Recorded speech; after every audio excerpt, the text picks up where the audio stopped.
I'm going to do an Impact Wrestling review that's very positive. I'm not stuttering.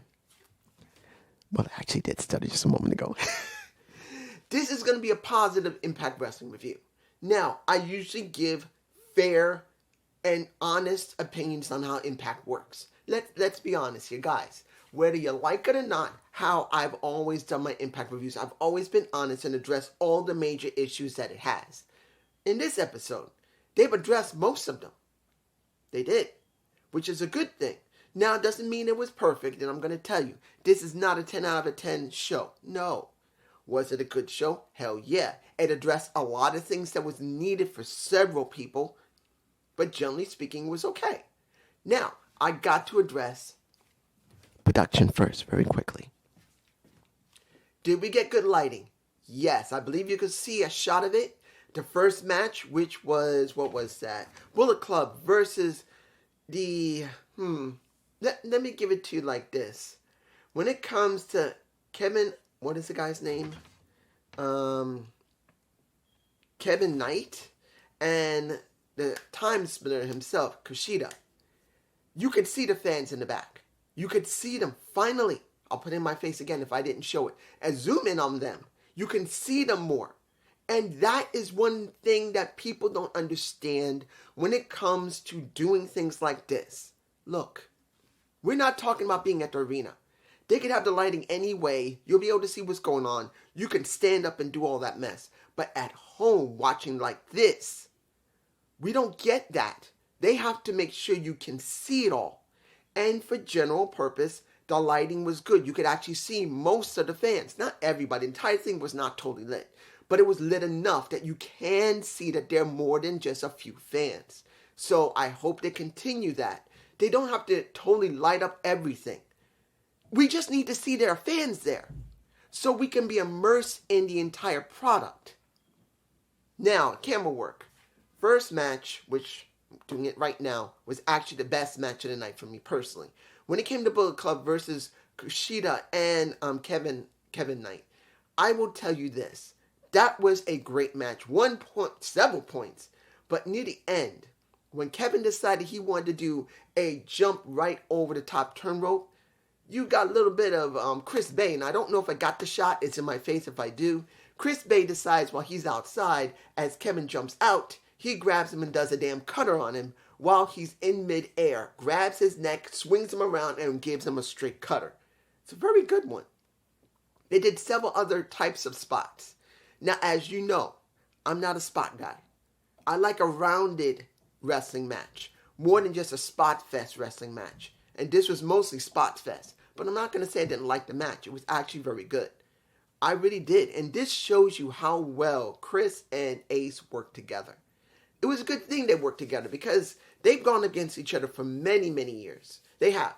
At least a couple of times outside of Impact and mostly Impact somewhat. They have. But seeing them work together is a great tag team. They actually blend very well. Hopefully in real life they're actually now good friends, because when you're a team with somebody in real life and you're not too fond of them, you're never going to be 100% fluid. Yes, you can work with that person, but it really works well when you blend really great. That means you're actually pretty good friends. So I'm hoping for that. Now, let's go to...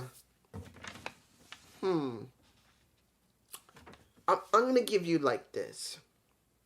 When it came to Gazelle Shaw versus a Savannah Evans, I know you're not going to be fond of it. I know you're not going to be happy. But did Savannah Evans work better than she normally does? Yes. I did say this months ago that her style seemed to change a little bit. I'm not saying that she is one of the greatest wrestlers. She's not. She's a big woman, but she isn't really a very talented big woman. But she does seem to have gotten better in knowing how to time her stuff right. And that's one fundamental they teach at any dojo for wrestling. You must have good timing. You may not be one of the big skill-setted people like when it comes to Ace or Bay, or if you want to do something with Killer Kelly, and they know how to do some really good submission work. But if you can at least do good wrestling, that's fine. Do the fundamentals, make sure your timing is right, and that's what it matters. Now, Gazelle Shaw is now being called by Savannah Evans, which Didn't work. It should have been Tasha. and I want to say this. I know Tasha's taking some time off. She's still supposedly on the contract. So you don't have to tell me, dude, Tasha's not there now. Some people say she's not there. Look, as far as I know, she's still under contract with Impact Wrestling. It's just that sometimes, just like what happened with Sasha Banks, they need to take some time off, either because of injury, maybe because of family issues, or Which not many people want to talk about mental issues. maybe she has some mental issues. Maybe she's been depressed and she needed to take some time off. Look what happened with Kylie Ray. Kylie Ray said in, I don't know if it was Twitter or Instagram, but she wanted to apologize to Impact Wrestling for the abrupt leaving because the girl's got problems and it's mental problems. So we don't know if that's the same thing for a Tasha Steelz. But when it came to Savannah, she tried her best to make it mean something. She tried her best to make the match mean something because it's supposed to do something for Gazelle Shaw. Because Gazelle Shaw is now being called the Black Widow. Because every tag team she's been around has basically imploded. The influence is gone. The inspiration is gone. You got basically what happened with her and Deonna Purrazzo, and when it came to Chelsea Green, since Chelsea left, now that's done, and now Tasha's supposedly gone. So she says, I'm going to claim this mess. I am the Black Widow. There's no one better than me. I know there's a lot more to them, but I'm going to leave it like that because as it stands, this is a good turn in the right direction. They've been needing something for her for quite a while, and they really haven't done anything. They haven't really had anything. So as it stands now, the quintessential diva, who sounds more important than Elliot, I believe Quincy Elliott. This is the quintessential diva. He ain't the ultimate diva or quintessential diva himself. She feels more like a quintessential diva because of how she's acted. The fans didn't like her. They had an attitude with her. That's good.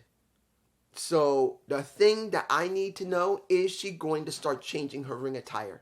Because if you're going to be called the Black Widow, you can't look with gold and silver. You can't look sexy like that if that's how people see her.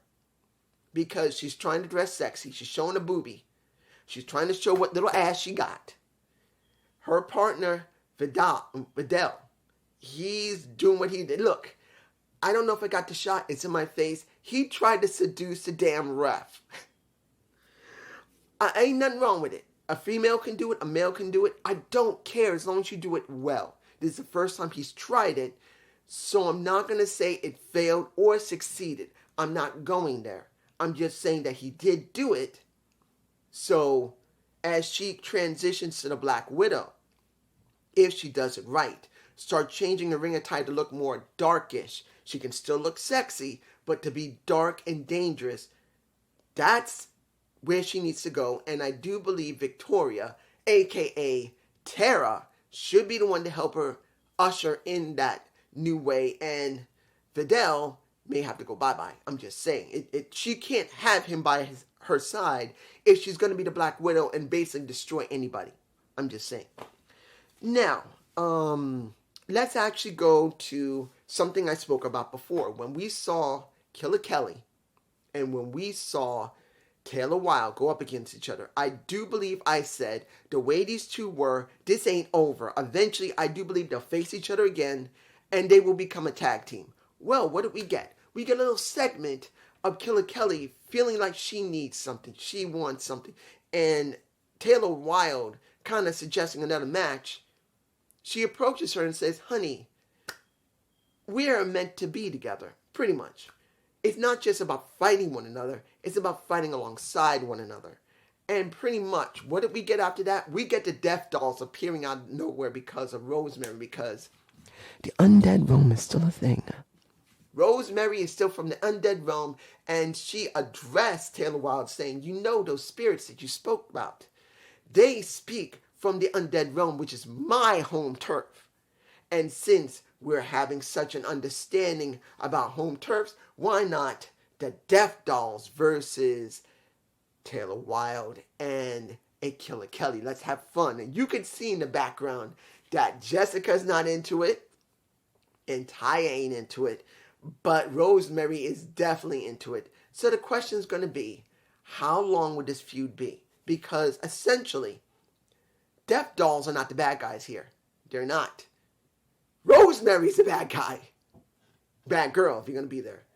And Killer Kelly and Taylor Wilde feel like they need Rosemary because both of them are very sadistic, and Taya and pretty much Jessica are not. So are we going to eventually continually have more than a few matches, and then eventually someone, namely Rosemary, is going to switch sides over to Killer Kelly and Taylor Wilde? That's a question I pose to you guys. Leave a comment below. I do believe it may happen eventually if Rosemary just gets sick and tired of Jessica and Taya just not feeling it, even though they're her friends. I'm just saying. Now, we got Crazy Steve versus Shelton Gene. Shelton Gene. There you go. Now, someone did tell me that he's now signed to Impact Wrestling. Do I believe he's a great wrestler? No. Do I believe he's a good wrestler? Yeah. Does he need work? Yes. But does he have charisma? Yes. Does he have the potential to be something? Yes. But is he there yet? No. Crazy Steve annihilated his ass. But then after Crazy Steve did not, I knew the way they showed Crazy Steve, there had to be more. And I was right.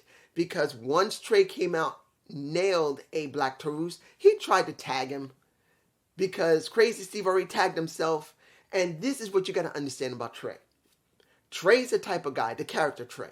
He's the type of guy that wants to prove that he can do whatever the hell he wants. Whether it's to beat your ass in the ring fairly or just mess your ass up. But in the end, he wants to claim that you have been beaten by him, so he wants to tag your ass. Because Crazy Steve is not allowing him to tag him, it's pissing his ass off. It is enraging him. So, that's a good thing, because that shows that he can't get what he wants. And what he wants is to make sure he defeats, he wants to defeat and also wants to tag. The reason I'm botching here is because when it comes down to it, Trey's eventually must drop that title. The question is going to be, will it be Steve or will it be Black Taurus? We got at least maybe another month or two of this storyline. Maybe. But I don't know. It's just a big question. You guys tell me below. Now, Kenny King, and I know one of my... I know you guys. I know one of you is waiting. Not one of you guys. I know one of you is waiting. You know who you are. You're a friend. How you doing? I know you can't see this all the time, but I know you were happy.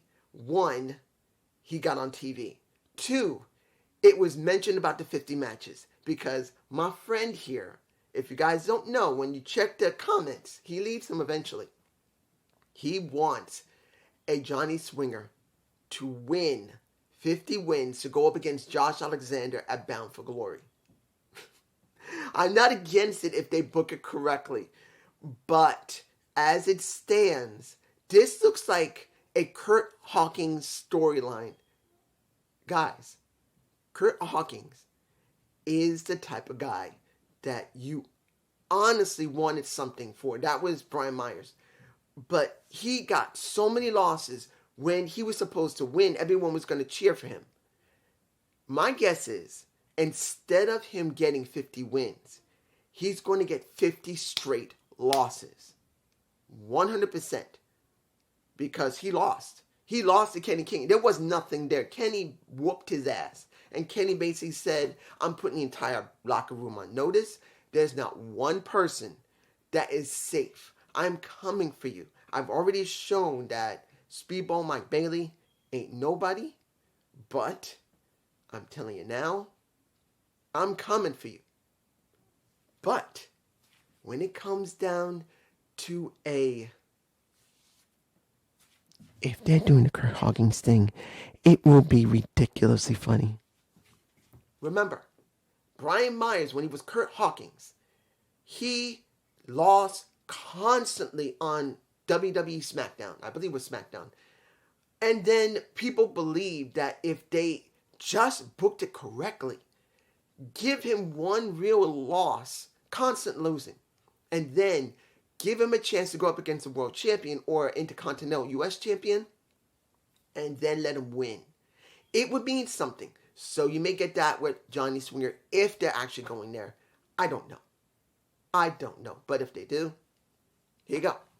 Now, 2-0, I believe, right now on TV, not BTI, TV, Impact TV. I think he's done 2 in a row he's lost. Or it could be 3, I can't remember, 2 or 3. I think it's 2. Guys, if anybody wants to keep track of Johnny Swinger's loss record, leave it in the comments below when you make your comment. Let's move on. Let's get this one done. No. I'm going to leave this as last. I'm going to leave it last. We got the final match tonight, the 8-man tag. You got the Design versus a Uemura, a Swinger, of course it's going to be Josh, and it's going to be Frankie. It has to be. But this is more about what happened with Callihan. Callihan is the key here. Callihan, this was a chance for him for redemption, in a sense, because, he was supposed to get his ass whooped. But due to the fact they had an 8-man tag, and it was Deaner who made it clear that normally you would get what you needed to learn. I've gone there. There was no mercy. But we have 4 new people. I am now going to stop that because Khan had his hand on his shoulder and he was waiting for it. But Deaner took his hand off and said, no, it's not going to happen. I'm not going to do it. You're not going to get hurt. We need this match, which they did. They did do this match. It was a fine match. I won't say the camera work was great. Camera work was through most of the match. The first match with the Bullet Club versus Time Splitter and Knight, it was all right. The second match was so-so. Third match, so-so. Fourth match, so-so. This 5th match, I'm not going to say was really great. I'm not. But it wasn't bad either. I'm not going to say the camera work was garbage. They're still doing the zoom-ins. They're still cutting away too quickly. Or, worse yet, they're not understanding. Leave it open. If you keep doing this and you're missing everything around it, make sure you keep it enough in frame so people could watch. Like I said, they need to understand. They need to make sure everyone can see in the ring. There's nothing wrong with doing these zoom in and zoom outs to try. I was about to do it. The zoom in and zoom outs so you could really show impact. Or making the camera go up and down to show impact. But sometimes just doing simple things by just letting people at home see it instead of trying to make it so cinematic is way more important. People care more about seeing the content than having some type of flair of doing it. If it's all like this and you miss what's going on behind you, is that real content? So I will say, for the majority of the show, the camera work was so-so. Does not mean it was garbage, like it's been for months. So they are improving their camera work, and I commend them. And I'm glad it happened. So Callihan did get the pin he did pin Uemura, which was fine. Josh didn't get pinned. Frankie didn't get pinned. Swan definitely cannot get pinned because he's supposed to go up against him at No Surrender. So he can't pin him. So the question is going to be, how far is Callihan going to change? He's still doing a thumbs up and thumbs down. The question is, for me personally, I don't know about you, will he change his ring attire? Will he stop doing this? Will he stop being the death machine fully and embrace being pretty much the Design? Or is this just a ploy to get close enough that he can take out Deaner and take over the Design for himself? Because that seems like the best aim. For him to be the one to take over the Design. Not do Ohio versus everything. It's about the next Design taking over. Because it feels like Deaner's going to be the same thing as Eric Young. That eventually, when his time is done, he passes it on to somebody else. which actually might be a good thing for Impact Wrestling, that they keep a storyline that only a Pacific person can be the design. That's just me. Now, I know I can talk about Macklin. I can talk about Dirty Dango. I'm not going to. I'm going to leave it. Because, yes, Dirty Dango's in the match in the next couple of weeks. Yes, Macklin's in the match. He's trying to become number one contender. So is Dirty Dango, who's trying to help out Santino Marella and trying to make sure that he is the authority and he's trying to be deputy and he can't stand, but he gives them a match. Yes, I know. But I'm going to leave this alone. I may not mention it other than this because I want to see if they're going to show more of Dirty Dango. Because this is what it comes down to. He's signed to Impact. I know. Dirty Dango's signed to Impact. Macklin's still signed to Impact. Deonna Purrazzo, his wife, is still signed to Impact because they are married. I know they're all together. But it counts on when they show them and do something with them that makes them important. Gives them, as I always stated when I did my Booking the Wrestler series, relevance. You need relevance. You need to be relevant. You get my point. If you don't have something, what is the point of getting a championship? Look at what's going on with Jade Cargill. She's been holding the TBS title and she's got nothing. Only thing she has is a win record. She has no personality other than that win record. She needs to move on from it to help expand. She's done as much as she can with that title. But the title should have given her relevance, but it's a brand new title. So when it comes to Dirty Dango, going back to him, it's not about if he's there. It's about if they're going to make him relevant. He doesn't have to be in the main title scene to be beloved by the fans. He can be beloved and still not be in the main title picture as long as you make him relevant. So, that's it. I know I went too far with that. Now, let's get to the real meat and potatoes. It's time for... Oh, almost forgot. Matt Cardona did a rap like The Acclaim because of what was going on with Joe Henry. I think I got a picture in my face. Bullshit. I know. I know that when it comes to The Acclaim, they're going to hear about what happened with Matt. And what happened with Matt. They're going to hear that little tiny little rap he did. They're going to fuck with him. I'm sorry. They will. They're going to fuck with him. They are going to fuck with him. They may just add him into the rap when it comes to Rampage. They may throw him in there, trying to say who the hell you are thinking you rap like The Acclaimed. I think they may do it because The Acclaim watches Impact. The Acclaim cares enough about other promotions to add stuff in. They will. So, there you go. Now, we got Bully Ray coming to the ring. This is the last thing to talk about. She finally got, the talk she finally needed. That's what the title of this is. We got Bully Ray coming in the ring, staring a hole for a little girl. I don't know if I got the shot. If it is, I already got it. It's right there. He scared that little girl. It was beautiful. He's doing what his job description is, being a rotten-ass heel. And he talks about the Golden Six-Shooter Eliminator match. Well, Gauntlet. Was it a Gauntlet Eliminator match? It don't matter. Essentially, he talks about that. He talks about Swan. Then he finally started talking about Tommy. And who came out looking gorgeous? It is Mickie freaking James. Wearing a... Well, it looks like she's wearing a bikini. Not bikini. A one-piece bathing suit.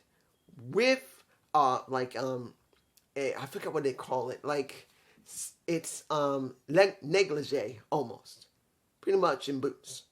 Nothing wrong with it. I don't know if I got a shot of it by herself. It's in my face. If I got it, if not, well, you have to use your imagination to watch the damn show. Don't highlight it. If you can. I can understand in some situations people just can't watch the show. And even if I gave you the places that I know that if I can't watch it legally, that I can see it nefariously, I know not everyone can do it. So, just try and watch it, okay? Sometimes highlights just doesn't give it full context. But anyway, when she gets into the ring, she pretty much lays into Bully Ray saying, who the hell you think you are, please. Talking about Tommy being a snake in the business because he wants everyone to love him. You're the worst snake there is. You have literally destroyed people. Who hell do you think you are? And this is where I knew that what I personally want will not happen. Maybe eventually, if they're willing to get him, and I'll talk about him in a minute. But when Bully Ray heard that, he made it very clear. Make sure you understand what you're saying. And understand, Bully Ray, the actual guy, he is a New Yorker. I may be a very soft talking New Yorker. Look, you see this guy, the real person that's behind this camera, is a very awkward, he's friendly, but very shy and can be awkward. And if you're one-on-one with him, he will talk your ear off. Counting on it if you've noticed in these videos. But I'm a very shy, awkward, can talk your ear off New Yorker. I don't usually get super pissed. It's very rare that something pissed my ass off. But us New Yorkers, depending on which borough you're talking about, we will lay into your ass. And he made it very clear in a very nice way that a New Yorker would be to someone who isn't from New York. Watch your mouth or I will lay you out. Who do you think you are? You actually think you're better. There are other women that I've screwed over worse than anything that are better wrestlers than you. And he kind of hinted to her porn bit. She used to do porn, guys, as you already know. If you're a real wrestling fan, and admittedly, I never really looked into it until people kept telling me, you know, she did do porn. She did do soft porn and maybe hard porn. She did porn. And I found out. And you're right.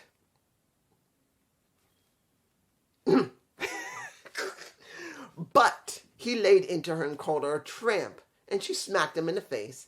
And for that trouble, he basically... I wish Magnus, Nick Aldis, formerly known as Magnus, was working with Impact. I don't believe he'll ever work with them other than a one-off. But this is a person I think would be the best person to do this type of storyline with. Because, yes, Tommy is going to go up against Bully Ray. He saved Mickie James because guess what? Mickie James got slammed. She was about to get pile drive, but it was Tommy who saved her, even though you got Notch, and Skylar about to get the table out for him and pile drive her through it. I think he was going to pile drive her through, or was he going to do a pile drive, or was he going to do a power bomb? I think he was going to power bomb her through the table. I don't think he was going to try and do a pile driver from the top turn rope like he did, well, he tried to do with a Dixie Carter. I don't think he would do that. But you got Tommy saving her. And now next week, because of the DOA, the authority... Santino Marella, I love you, man. He, at one point, said, as the dictator, authority figure here, he's loving this. Let's make this clear. The guy who managed to get his name from WWE, Santino Marella, I always forget his name. His daughter is in wrestling, I believe. He's always been so charismatic and funny. I love him. I adore the guy. He's so funny. Then as it came down to it, him saying as the dictator, authority figure, it clearly needs to be done next week because Notch and Skylar were not dressed. So he said next week it's going to be Tommy, Mickie, Hunch, and Skylar. No, Ray and Bully, or Ray, Billy Bob. If you're there, you are forbidden from showing up. In other words, he's banned from ringside. Now, I know I can also talk about him and that Santino Marella going to Raven. I'm not going to go there. And also, Dirty Dango had dealt with him, like I said, just like that. But what makes this interesting is about what happened afterward. She needed that talk. The talk she needed. And that was Marsha Slamovich has done barely anything in the back. She just handed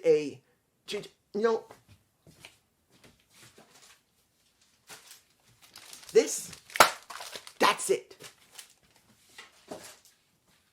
That's all she did. Handed someone an envelope. And that pissed me off. They didn't book her right in the very beginning. Let's be honest. She wasn't booked correctly because they had nothing for her. They let her destroy people from outside, but once she couldn't use the Russian music anymore, or whatever it was because of the Ukraine war, they didn't have any plans for her. Honestly, nothing. They just let her come in once in a while, annihilate somebody, and then go away. And people were so happy that the indie darling, who is known for hardcore matches and known to be a good wrestler, was literally on the Impact roster, but wasn't doing anything. Then what happened? She went up against Jordynne Grace twice. Got beat twice. So, when it comes down to it, they needed to do something for her. She has been jobbed out. She may have won so many damn matches, but it didn't make a difference. She literally had nothing until Bully Ray had to say something, saying, Marsha Slamovich, you girl are a piece of work. I respect you. But Mickie doesn't. She's disrespecting you. And she shouldn't be disrespecting you. Puts his hand, I believe I got a shot of it, with his hand on the wall, pretty much making it clear that she was it. And in her right, she spoke in Russian. Good. She didn't need to speak in English. And they didn't need any subtitles here in this situation. It wasn't necessary.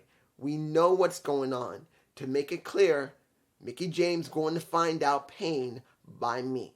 That's generally what she was saying. We don't know what was stated directly because there was no subtitles and she spoke no English. Doesn't mean she can't speak English. She just didn't. That was not the point, though. Marsha Slamovich needed this more badly than anything because Marsha Slamovich is not a Goldberg. She isn't. She was never booked as a Goldberg. She's not a Chyna. She was never booked as a Chyna. She was booked as a woman who has been known on the indie scene as a rough, hardcore wrestler, but they never booked her to do anything other than to destroy somebody. Now, many people would say she needs a winning streak.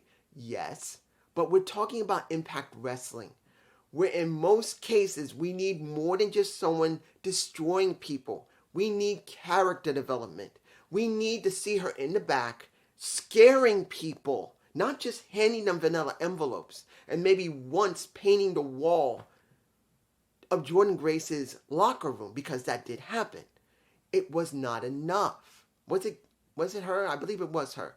But the point is, when it comes down to it, if you don't book her correctly, she doesn't mean anything. Like I said, relevance is important. Relevance means a lot. So for me personally, she needed more. She needed that talk from a Bully Ray because they're not letting her do anything. She doesn't even need a translator. She just needs to be there in the back to show her presence. Look, when it came to Goldberg, what made him horribly dangerous wasn't the fact he just destroyed you in the ring. When anybody approached him in the back, you knew if he looked at you wrong, you're done. And he wasn't seen all the time in the back, but when he was seen, you knew he would destroy you. We never got that from Marsha. So now this one little segment gave her so much more than what she had. Real development. And that is one of the things that was my pet peeve for her. I've been wanting her to succeed.